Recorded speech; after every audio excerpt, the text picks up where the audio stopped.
Hello. हाय। राधे राधे। जय Shri Krishna all of student. कैसे हो आप सभी मेरे प्यारे विद्यार्थियों। हमारी इंडियन हिस्ट्री की जो क्लासेस चल रही हैं, मध्यकालीन भारतीय इतिहास, जिसमें हमने मराठों का क्लास प्रारंभ किया था, उसमें हमने कल शिवाजी को कराया था, छत्रपति शिवाजी। आज शिवाजी महाराज के जो उत्तराधिकारी हैं उनको यहाँ पर कवर करने वाले हैं। शिवाजी के उत्तराधिकारी कौन हुए उनके बारे में आज जानेंगे। शिवाजी का उत्तराधिकारी संभाजी। ये संभाजी किसका उत्तराधिकारी था? शिवाजी। शिवाजी के बाद में संभाजी शासक बने थे। इसने उज्जैन के हिंदी एवं संस्कृत के प्रकांड विद्वान कवि कलश को अपना सलाहकार नियुक्त किया था। किसने? संभाजी ने। ये आपको ध्यान में रखना है, किसको अपना सलाहकार नियुक्त किया था? कवि कलश को। मार्च 1689 ईस्वी को मुगल सेनापति मखरब खां ने संगमेश्वर में छिपे हुए संभाजी एवं कवि कलश को गिरफ्तार कर लिया था।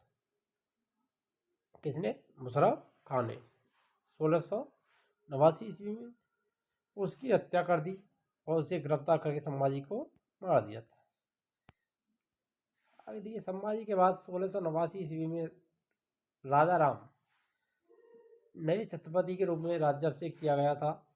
राजा राम ने अपनी दूसरी राजधानी किसको बनाया था? सतारा। मोस्ट इम्पोर्टेंट,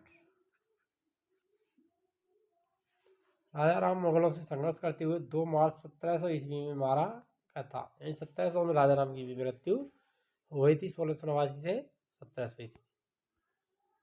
उसके बाद की बात करें तो राजा राम की मृत्यु के बाद उसकी विधवा पत्नी ताराबाई, मोस्ट इम्पोर्टेंट है, ये कई बार क्वेश्चन पूछा है। ताराबाई किसकी पत्नी थी? तो राजा राम की पत्नी थी। ताराबाई ने अपने 4 वर्षीय पुत्र शिवाजी द्वितीय का राज्याभिषेक करवाकर मराठा साम्राज्य की वास्तविक संरक्षिका बन गई थी। 1707 ईस्वी में औरंगजेब की मृत्यु के बाद संभाजी के पुत्र साहू, जो औरंगजेब के कब्जे में था, भोपाल के निकट मुगल शिविर से वापस महाराष्ट्र लौट आए थे। साहू एवं ताराबाई के बीच 1707 ईस्वी में खेड़ा का युद्ध हुआ था। मोस्ट इम्पोर्टेंट, ये पूछा गया है कई बार क्वेश्चन। खेड़ा का युद्ध कब लड़ा गया था? 1707 ईस्वी में ताराबाई और साहू के मध्य, जिसमें विजय हुई थी, साहू की विजय हुई थी।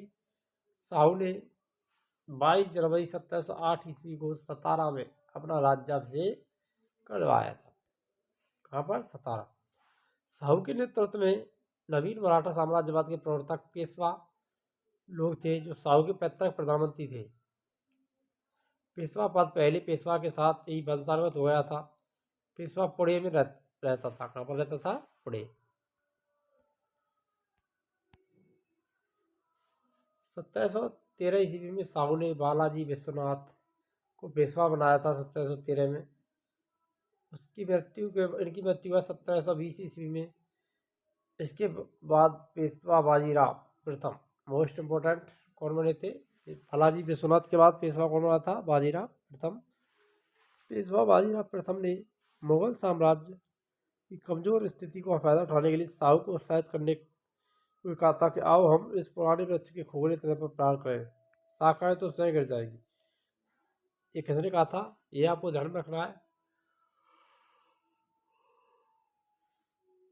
तो पेशवा बाजीराव ने कहा था, साहू को उत्साहित करते हुए, हमारे पितरों से मराठा पताका कृष्ण नदी से अटक तक फहराने लगेगी। उत्तर में साहू ने कहा, निश्चित रूप से ही आप इसे हिमालय के पार गाड़ देंगे। निस्संदेह आप योग्य पिता के योग्य पुत्र हैं।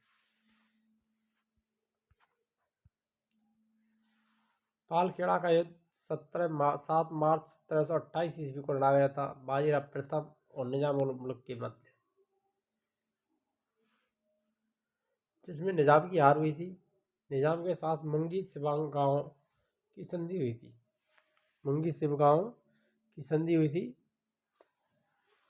दिल्ली पर आक्रमण करने प्रथम पेशवा बाजीराव प्रथम था, जिसने 17 मार्च 1737 ईस्वी को दिल्ली पर दावा बोल दिया था। 29 मार्च 1733 ईस्वी। इस समय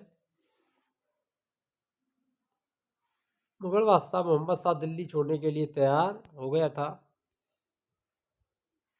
बाजीराव प्रथम मस्तानी नामक महिला से संबंध होने के कारण चर्चित रहा था। फर्स्ट इंपॉर्टेंट है मस्तानी से। बाजीराव प्रथम किससे संबंधित था? मस्तानी। 1740 ईस्वी में बाजीराव प्रथम की मृत्यु हो गई। बाजीराव प्रथम की मृत्यु के बाद बालाजी विश्वराव बाजीराव 1740 ईस्वी में पेशवा बना था।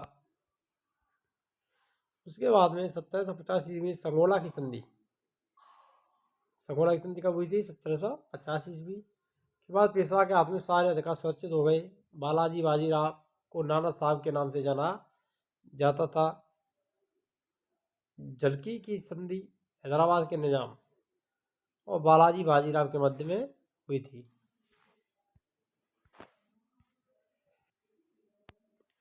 बालाजी बाजीराव के समय में ही पानीपत का तृतीय युद्ध 14 जनवरी 1761 में हुआ था। ध्यान में रखना, पानीपत का तीसरा युद्ध कब हुआ था? 1761 ईस्वी 14 जनवरी 1761 में, जिसमें मराठों की हार हुई थी। इस हार को नहीं सहन आने के कारण बालाजी की मृत्यु 1761 में हो गई थी। माधवराव नारायण प्रथम ने 1761 ईस्वी में पेशवा बने। इसने मराठों की खोई हुई प्रतिष्ठा को पुनः प्राप्त करने का प्रयास किया था। किसने? माधवराव नारायण प्रथम ने।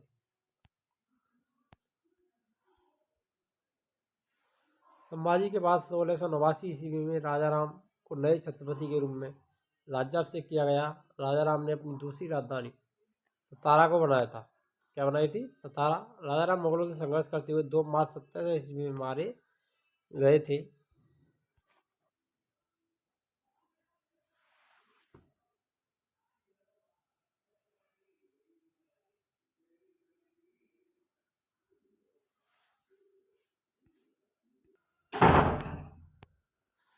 माधवराव ने ईस्ट इंडिया कंपनी की पेंशन पर रह रहे मुगल बादशाह शाह आलम द्वितीय को पुणे दिल्ली गद्दी पर बैठाया था। मुगल बादशाह अब मराठों की पेंशन भोगी बन गए। पेशवा नारायण राव 1772-73 ईस्वी हत्या करके उसके चाचा रघुनाथ राव के द्वारा कर दी गई थी। पेशवा माधवराव नारायण द्वितीय की अल्पायु के कारण मराठा राज्य की देखरेख 12 भाई सभा नाम के 12 सदस्यों की एक परिषद करती थी। इस परिषद के 2 महत्वपूर्ण सदस्य माधोजी सिंधिया और नाना फडणवीस। कौन थे? माधोजी सिंधिया और नाना फडणवीस। नाना फडणवीस का मूल नाम बालाजी जनार्दन भानु था। अंग्रेज जेम्स ग्रांट रफ ने इन्हें मराठों का मैकियावली कहा है। मराठों का मैकियावली किसे कहा गया है? नाना फडणवीस को, बालाजी जनार्दन।